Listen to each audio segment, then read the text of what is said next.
Hello and welcome. It's 10 a.m. on Wednesday, the 23rd of July. You're tuned in to our mid-morning newscast right here on ARIRANG TV. I'm Mark Broom, and let's take a look at what's making the headlines. The police and prosecution are coming under fire for their botched handling of the manhunt for the fugitive owner of the sunken Sewol-ho ferry. The authorities confirmed Tuesday that Yoo Byung-eun had been dead for weeks. 200 bodies of the crash victims of Malaysia Airlines flight MH17 will be flown to the Netherlands later on this Wednesday. Upon their arrival, the grim task of identifying the victims will start, a process that could take weeks, if not months. Plus, more than 600 Palestinians have now died during the ongoing violence in Gaza. The FAA bans U.S. flights to Tel Aviv after rockets from Gaza explode near the airport. Many European airlines follow suit. But we're going to start with the latest on the downing of the... No, sorry, we're going to go back to the top story today, which is about the authorities charged with tracking down the fugitive owner of the sunken Sewol-ho ferry, are coming under heavy criticism on this Wednesday after it turned out that Yoo Byung-eun, the man they had spent a fortune scouring the country for, had been laying dead in a secluded orchard right under their noses. Our Park Ji-won reports on how the police and prosecution are coming under fire for their poor investigation.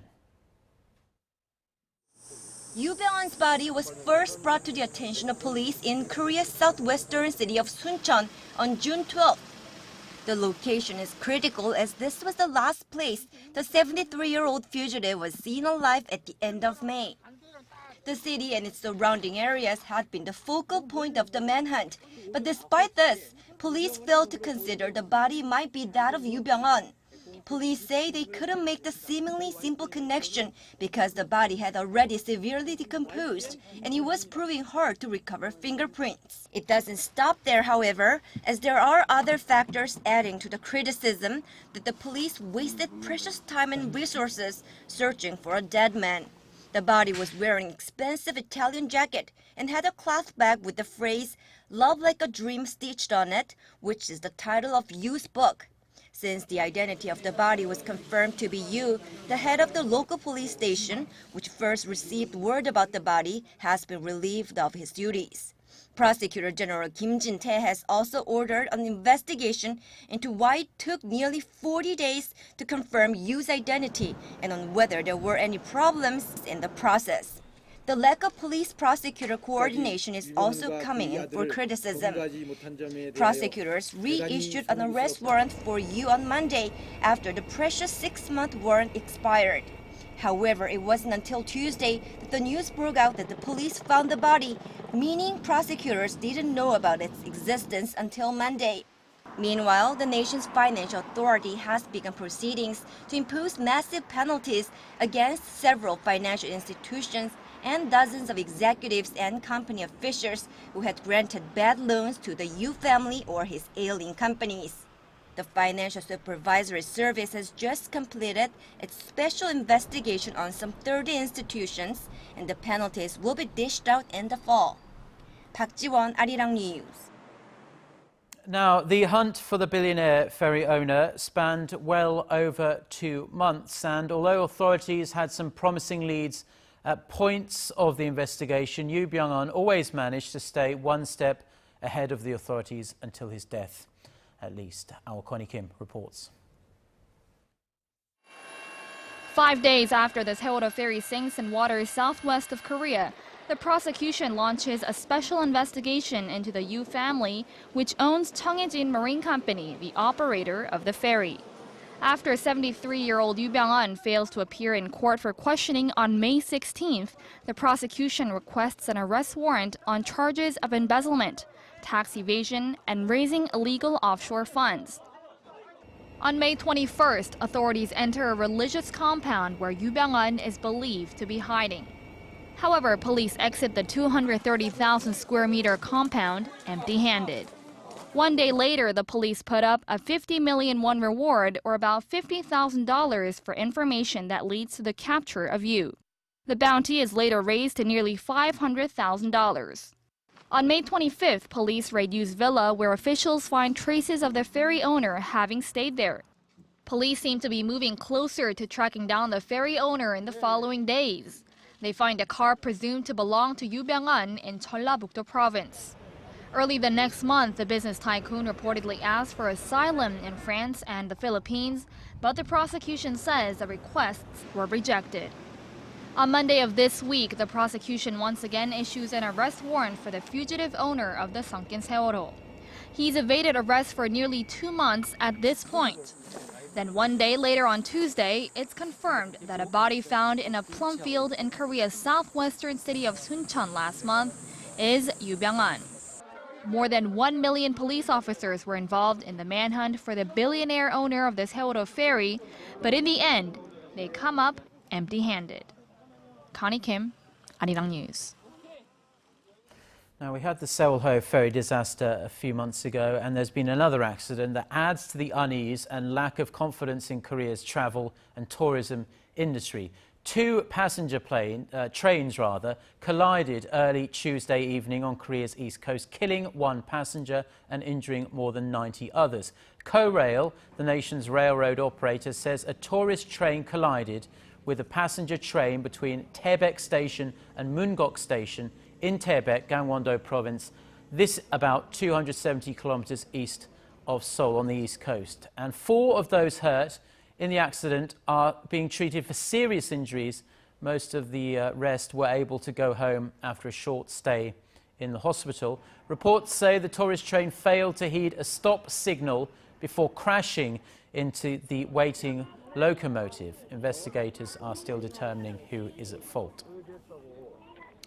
Now, on to the latest with Malaysia Airlines MH17 that was brought down in eastern Ukraine. The bodies of the victims have begun their long journey back to the Netherlands, where they boarded the ill-fated airliner some 5 days ago.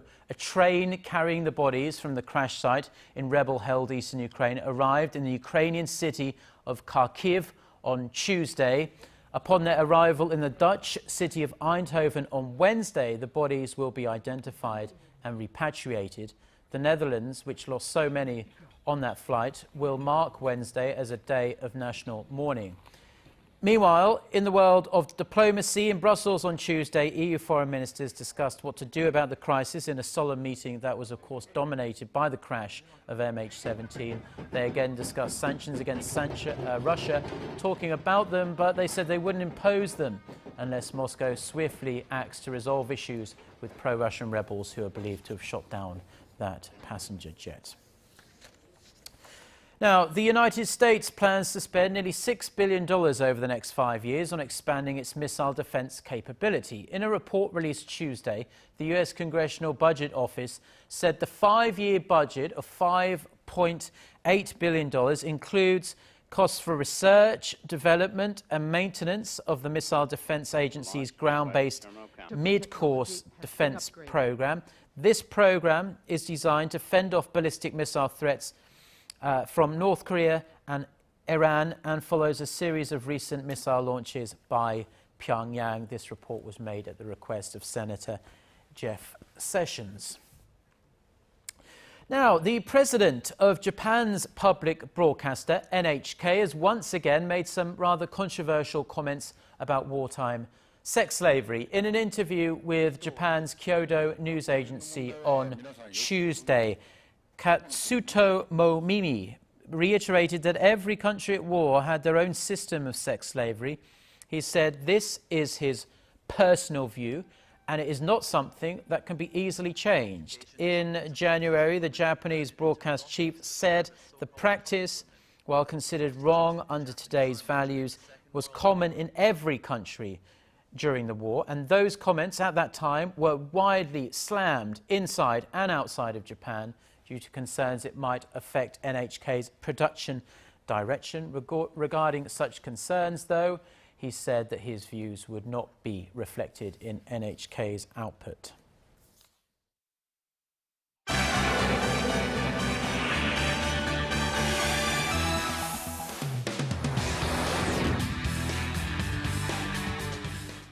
Time now for a look through the international headlines we're following on this Wednesday morning. For that, we turn to our Eunice Kim, standing by at the news centre. Good morning, Eunice. Hello, Mark. Now, amid heightened scrutiny of flights near war zones after what happened over Ukraine, of course, several flights bound for Israel's Tel Aviv have been cancelled. This across Europe and US airliners. That's right, Mark. The U.S. Federal Aviation Administration has banned all U.S. airliners from flying in or out of Israel's main commercial air hub, the Ben Gurion International Airport. This after a rocket presumably shot by Hamas militants fell at an area just 1.6 kilometers away. The FAA ordered Delta, United, and U.S. Airways to halt flights to Israel for 24 hours. European aviation regulators strongly recommended a similar suspension. Germany's Lufthansa, Air France, and Dutch airliner KLM grounded their Tel Aviv-bound flights, while Israel's flagship carrier El Al did carry on business as usual. Now, Israel's transport minister earlier criticized the cancellations as, quote, a prize to terrorism. And in reaction, Prime Minister Benjamin Netanyahu did call U.S. Secretary of State John Kerry to ask him to lift that FAA ban. Now, the suspensions will remain, U.S. officials say, and they do come one day after the U.S. State Department issued a travel warning for its citizens to avoid non-essential travel to Israel and the West Bank. Meanwhile, the race for a ceasefire continues as the Palestinian death toll grew to more than 620 in the two-week-old conflict. Gaza health officials say nearly 100 children are among the dead. 2 Israeli civilians were also reported killed by Tuesday's Palestinian rocket fire into Israel.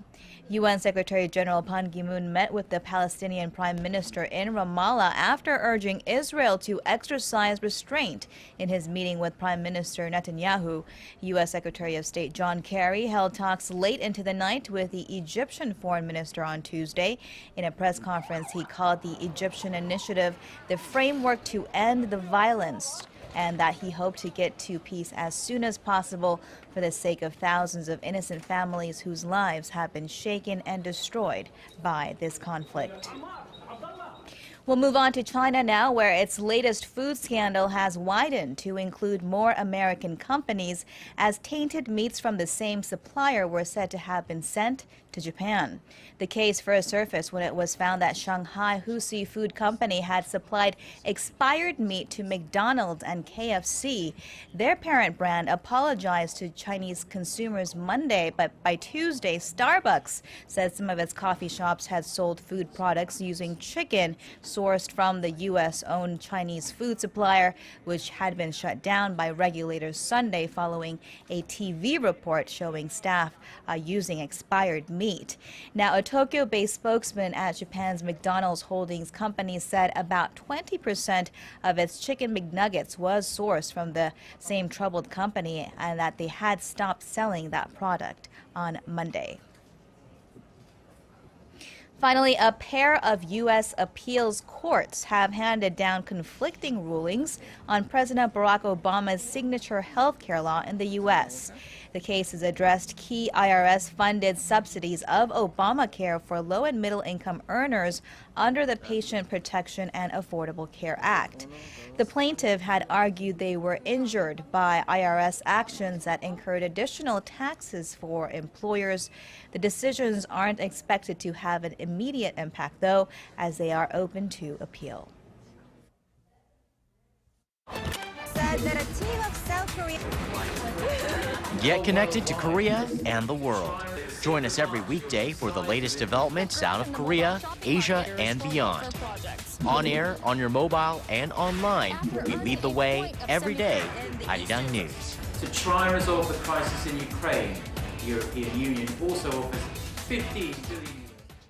Now, turning to some domestic Economic news. President Park Geun-hye wants her new economic team and her cabinet to mobilize and revitalize the local economy. Meeting with her new cabinet members, including Finance Minister Choi Kyung-hwan, for the first time on Tuesday, the president called on the government to direct finances towards areas that will help people in their daily lives. She specifically pinpointed increasing household income through robust job creation. Later this week, in fact, the government is set to announce its economic policy direction for the latter half of the year. Now, the Korean wave has sparked a global interest in many things Korean in many parts of the world. And one area doing extremely well, in fact, is the domestic cosmetics industry. Exports reached a record high last month, with our neighbours to the west, China, snapping up the most. Hwang Ji-hye has the details. Chun Ji-hyun is the heroine of My Love from the Star, a Korean soap drama that garnered huge success in China. And it's not just the storyline that enthralled the Chinese, but also her rosy lips and lily white skin. Riding on the back of a boom in Korean pop culture, including television series and music, the Korea Customs Service says the nation's cosmetics exports came in at over $150 million, reaching a record high in June. By country, exports to China took up almost half of the total amount, followed by Hong Kong, the United States, and Japan. It's no wonder that local cosmetics brands are focusing on marketing strategies using popular Korean celebrities. Industry insiders say local cosmetics are selling especially well in China, where sales are growing by 30% annually, while overall China's cosmetics industry is expanding by 10%. Outbound shipments of beauty products in the first half of this year also posted a record high at nearly $800 million. Korean cosmetics are also reaching out to more customers worldwide than it used to. The customs agency says that last year, local beauty products were exported to around 130 countries, up from 87 nations tallied in 2004. With many foreigners buying Korea's beauty products directly through duty-free shops in Korea or on their visits to the country, the agency says the market is estimated to be much bigger than what it looks like now. Hwang Ji-hye, ARIRANG News.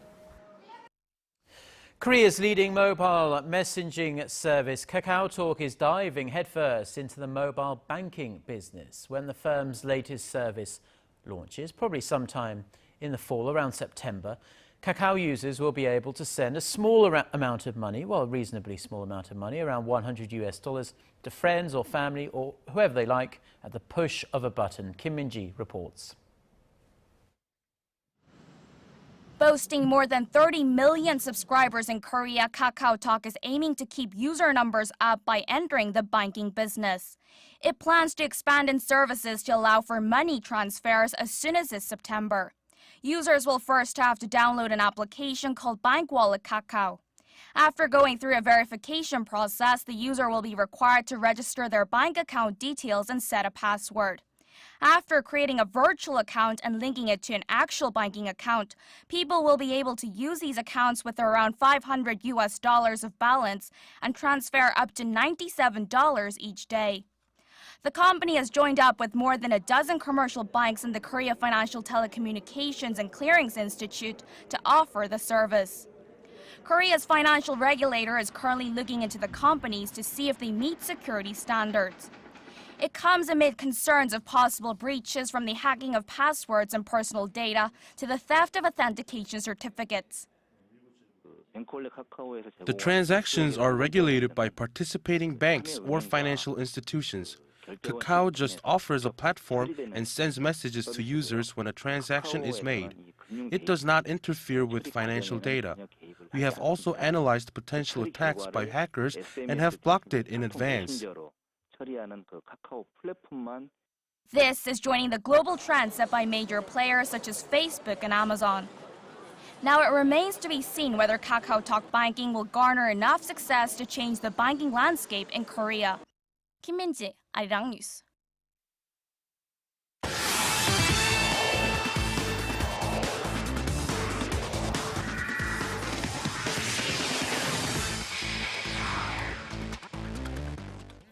And a good Wednesday morning to you all as we kick things off in swimming, where Marine boy Park Tae-hwan has found himself without a sponsor once again, with the Asian Games less than 2 months away.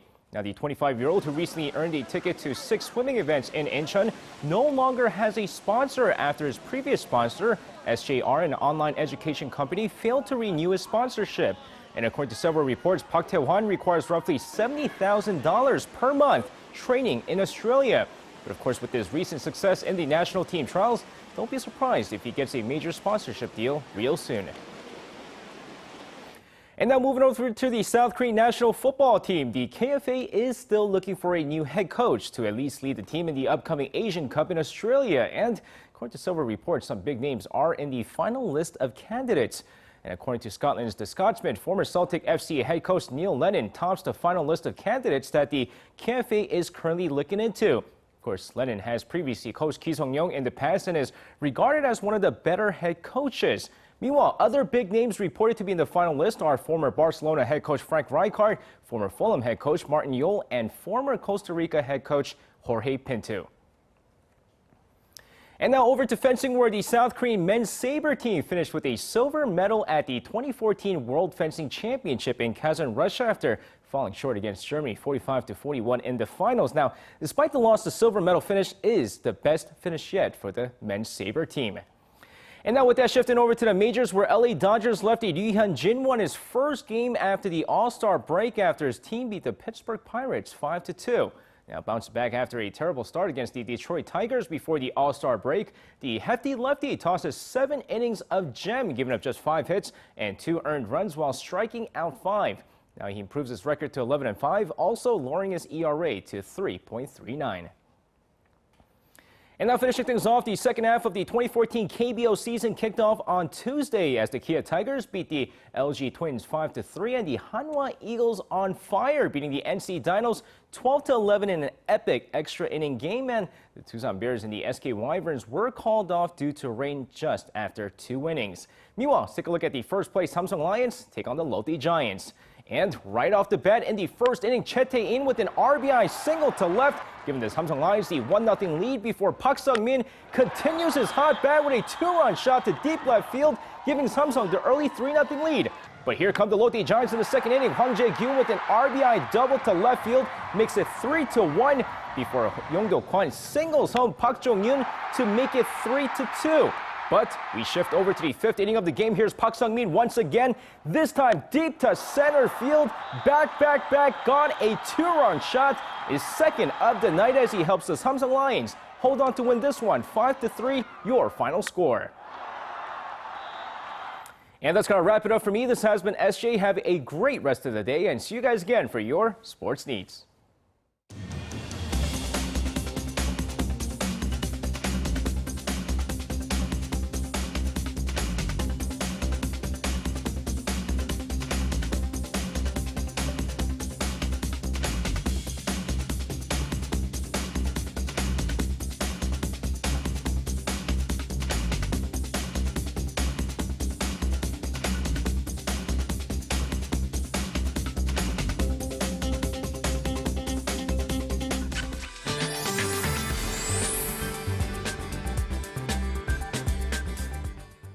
Good morning. It rained heavily overnight for upper areas and still dropping showers to some regions. So 20 to 60 more millimeters are expected today into tomorrow.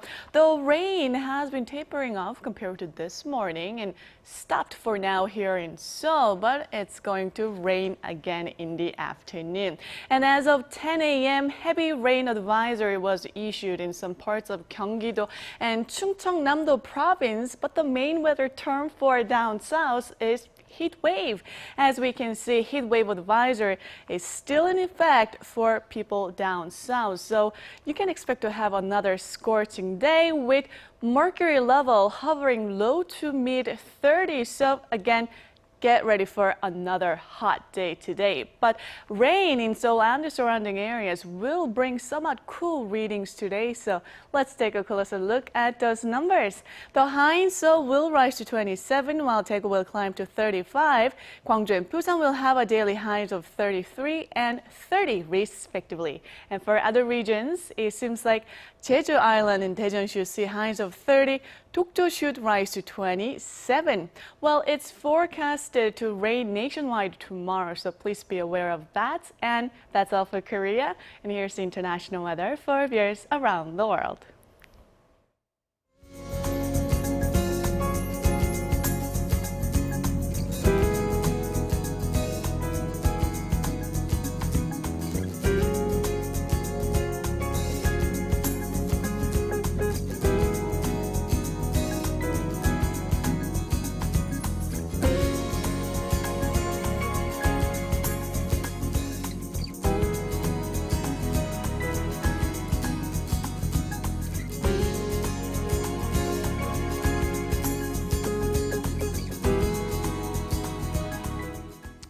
Okay, well, that's all we have for now. We'll be back with our next newscast at noon Korea time in about 90 minutes. Until then, goodbye.